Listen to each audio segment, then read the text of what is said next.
Hello friends, আমি অর্পণ। তো আজ ভিডিওটা খুব ইন্টারেস্টিং একটা ভিডিও হতে চলেছে, তাকে ভিডিওটা স্কিপ না করে প্রথম থেকে শেষ অবধি দেখতে থাকো বন্ধুরা। তো পারিয়া সিনেমাটায় বহু প্রতীক্ষিত সিনেমা, যে সিনেমাটা নিয়ে প্রচণ্ডভাবে এক্সাইটেড ছিলাম আমি। তার কারণ স্ট্রিট যে ডগগুলি যেগুলো থাকে, রাস্তার যে কুকুরগুলি, তাদেরকে নিয়ে কোনো গল্প যে হবে, এই যে ভাবনা চিন্তাটা, তথাগত মুখার্জির এই প্রচেষ্টাটাকে প্রথমত আমি কুর্নিশ জানি, আমি হ্যাটস অফ জানি তথাগত মুখার্জিকে। তথাগত মুখার্জি খুব ভালো মাপের একজন পরিচালকের প্রমাণ কিন্তু আজ দিলেন। এই রকম গল্পে যে ক্রাউডের দরকার, যে ফুল হাউস দরকার, হল ভর্তি সিনেমা হলে একসাথে দেখে যে দেখার যে মজাটা, সেটা মিসিং ছিল। এত ভালো একটা স্টোরি, সেখানে দর্শক 20 থেকে 25 জন, তার থেকেও কম মেবি। এটা লজ্জা বাংলা সিনেমা ইন্ডাস্ট্রির জন্য এবং বাংলা সিনেমা দর্শকদের ইভেন্ট। ইনফ্যাক্ট বাংলা সিনেমার দর্শকদের এটা লজ্জা হওয়া উচিত যে এত ভালো গল্পকে আমরা সাপোর্ট করছি না। আজকে যদি একটা অ্যানিম্যাল হতো 150 কোটি টাকার সিনেমা, সেটা দেখার জন্য মানুষ উপচে পড়তো ভিড়ে ভিড়। না আছে লজিক, না আছে গল্প, না আছে কিছু। জঘন্য একটা সিনেমা ছিল অ্যানিম্যাল। কোনো স্টোরি কেউ এক লাইনে বলতে পারবে অ্যানিম্যালটা অ্যাকচুয়ালি কী গল্প? এটা নিয়ে পরে যদি কোনো ভিডিও করি নিশ্চয়ই বলবো। যাই হোক, এটা অনেক বেটার সিনেমা। পারিয়া সিনেমাটা অ্যানিমেলের তুলনায় অনেক বেটার সিনেমা, যদিও গল্পের আকাশ পাতাল তফাৎ। এই পারিয়া সিনেমাটা যাদেরকে ডেডিকেট করে করা হলো সিনেমাটা, সেই সমস্ত কুকুরদের প্রতি ভালোবাসা না মানুষের বেড়ে গেল। যারা কুকুরদেরকে ভালোবাসেও না, কিছু কিছু মানুষ তো আছে প্রচণ্ডভাবে মারধর করে, ইট ছোড়ে, ঢিল ছোড়ে রাস্তাঘাটে, তারাও যদি এই সিনেমাটা দেখে না, তাদের চোখে জল বেরিয়ে যায় বন্ধুরা। সেই কুকুরদের প্রতি সেই ভালোবাসা, স্নেহটা একটু হলেও তাদের বাড়বে এবং পরের দিন থেকে তারা আর কুকুরদেরকে ওইভাবে নির্মমভাবে মারবে না, লাঠিপেটা করবে না, দুধছাই করবে না। তারা যে এঁটো ভাতটুকুনি থাকবে বাড়িতে, যে ভাতটা তারা ফেলে দেয়, সেটা অ্যাটলিস্ট কুকুরকে দেবে। এই গল্পটা দেখার পরে দেখো বন্ধুরা, এই গল্পটা অ্যাকচুয়ালি আমরা সবাই জানি যে কুকুরদেরকে নিয়ে বিভিন্ন রকম কাজকর্ম হয়ে থাকে, দুর্নীতিগ্রস্ত কাজকর্ম হয়ে থাকে, খারাপ খারাপ নোংরা কাজকর্ম হয়ে থাকে বিভিন্ন দেশে। আর এই দেশে হবে নাই বা কেন, তাই না?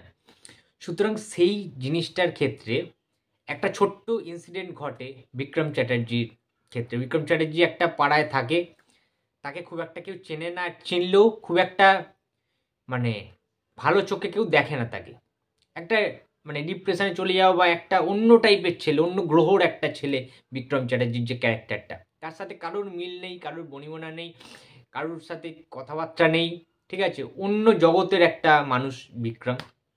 এবং সে একটা বাচ্চা কুকুর আছে, একটা ছোটো মতো, ঠিক আছে, কুকুরছানা, তার সাথে তার একটা ভালো রিলেশন হয়। বাট সেই রিলেশনটা কখন যে খুব গভীরতায় চলে যায় এবং হয় না, মায়ায় জড়িয়ে পড়ে মানুষ, সেটা মানুষ হোক কিংবা কোনো পশু বা কোনো কিছু।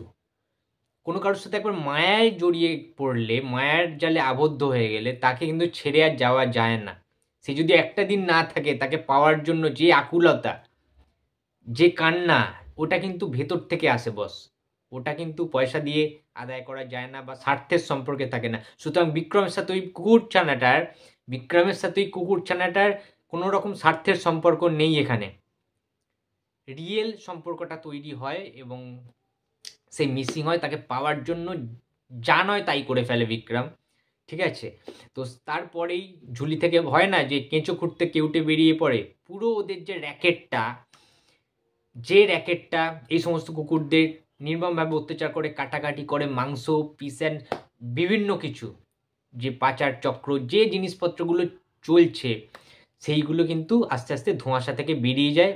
এবং যখন আমরা দেখতে পারি ভিজুয়ালি, যেগুলো আমরা কানে শুনেছি, বিভিন্ন জায়গায় পড়েছি, সেগুলো একটা বাংলা ছবির ক্ষেত্রে আমরা যেহেতু ভিজুয়ালি দেখতে পাচ্ছি, এটা কম সাহসিকতা না। এবং যারা যারা দেখেছি আমরা সিনেমাটা, সত্যি কথা বলছি, গ্রেট ট্রিটমেন্ট।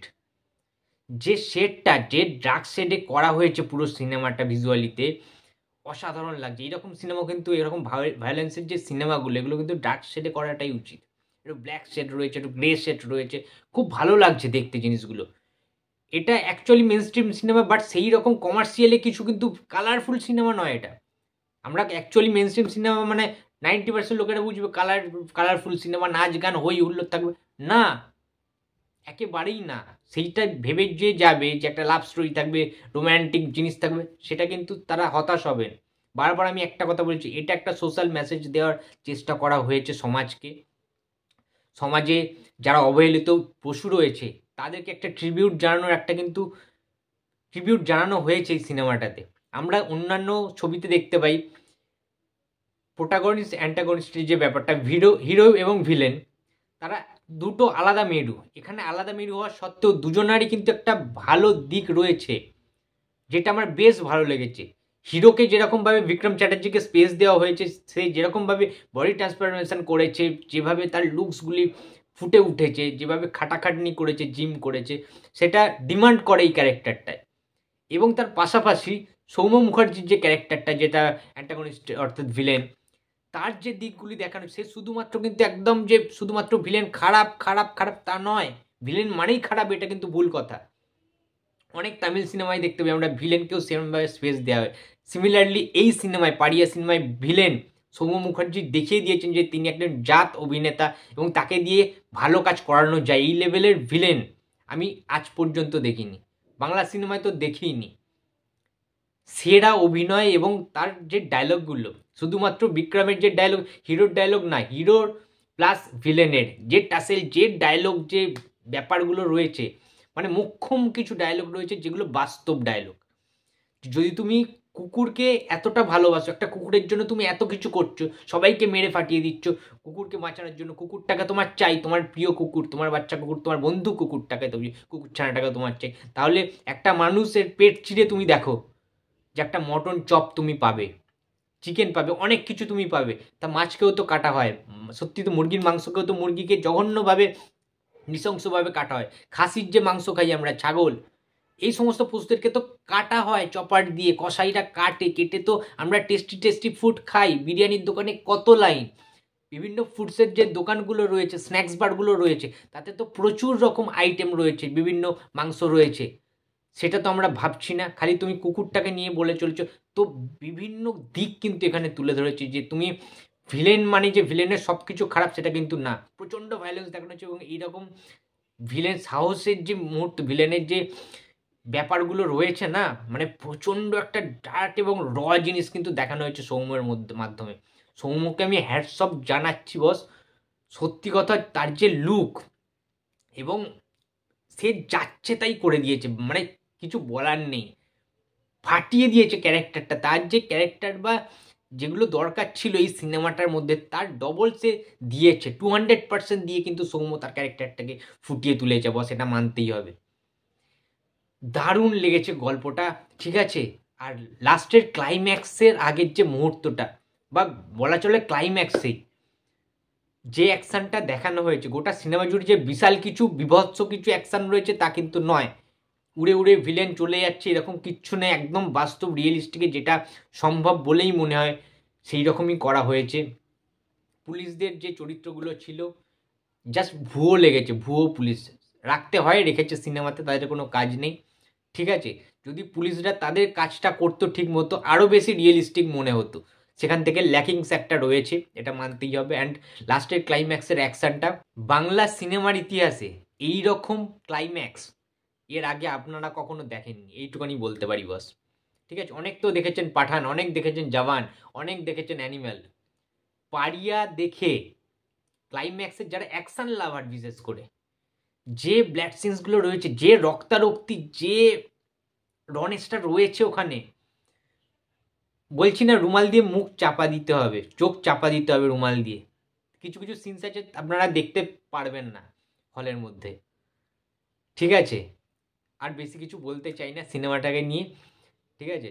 সো কাঙ্গানা বলি, শ্রীলেখা বলি, আরও যারা যারা রয়েছে প্রত্যেকের অভিনয় দারুণ। আর একজনের কথা বলতে ভুলে গেছিলাম, আম্বারিশ ভট্টাচার্য বস। এই মানুষটা যে পাতেই দেবে সেই পাতের আকার ধারণ করবে, এত সাবলীল অভিনয়, এবং কোনো সময় পজিটিভ তার ক্যারেক্টার কোনো সিনেমায় দেখতে পাই, এই সিনেমাটাতে পুরো ডিফারেন্ট একটা ক্যারেক্টার। আম্বারিশ ভট্টাচার্য ফাটিয়ে দিয়েছো বস তুমি, ঠিক আছে, তোমার চেহারা হতে পারে এরকম, বাট তোমার যে অভিনয়, যে সাবলীলতা, আউটস্ট্যান্ডিং লেগেছে।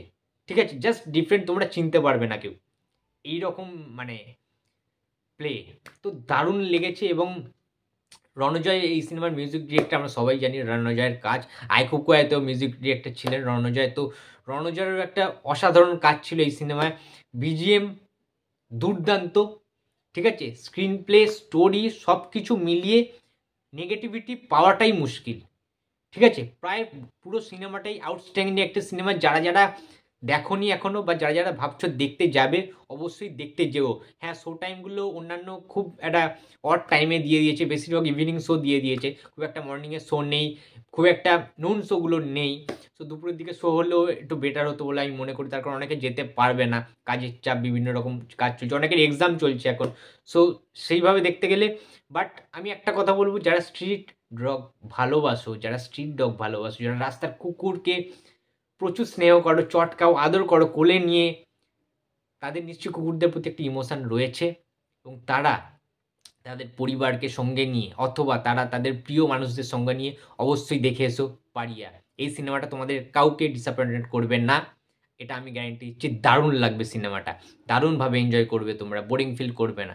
তো বন্ধুরা, এই ছিল আজকে আমার ভিডিও। তো ভিডিওটা যদি ভালো লাগে তো লাইক, কমেন্ট অ্যান্ড শেয়ার করতে ভুলো না। যদি চ্যানেল নতুন হয় তাহলে তো প্লিজ সাবস্ক্রাইব করে দিও। তো দেখা হচ্ছে আর পরের ভিডিওতে। তো টাটা।